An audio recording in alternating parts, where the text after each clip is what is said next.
This video is brought to you by leXsolar, understanding new energies with teaching systems and training systems for school, technical training and further training, and the YouTube channel Innovative Technology and Energy Transition.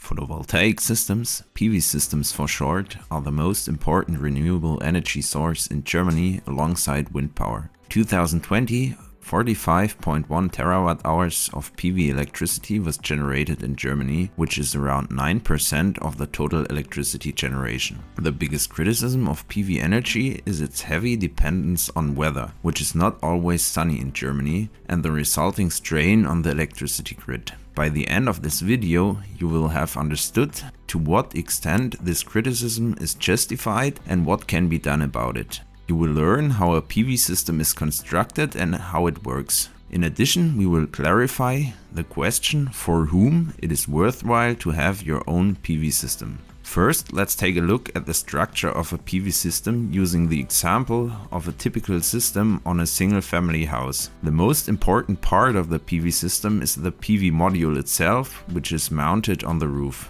The more accurately the roof is orientated towards the south, the better. Usually, several modules are used which are connected either in parallel or in series. Each module generates a DC voltage as soon as a certain amount of light shines on it. The second part of the PV system is the inverter, which is often located in the basement or in another protected place. Depending on the circuit, the modules are connected to the inverter with one or more cables. In larger PV systems, several inverters are used. The inverter is necessary to feed the direct current of the PV module into the 50 or 60 Hz AC grid in the house.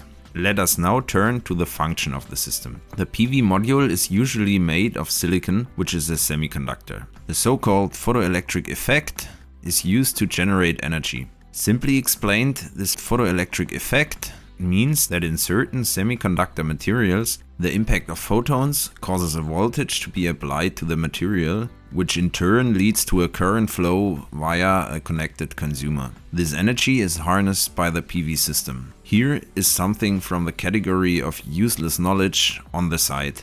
Albert Einstein received the Nobel Prize for the scientific description of this photoelectric effect, not, as many think, for his world-famous theory of relativity. You can find more interesting videos like this here on the YouTube channel Innovative Technology and Energy Transition. You want to understand new energies or teach them to others with teaching systems and training systems for school, technical training and further training? Then check out the leXsolar homepage now.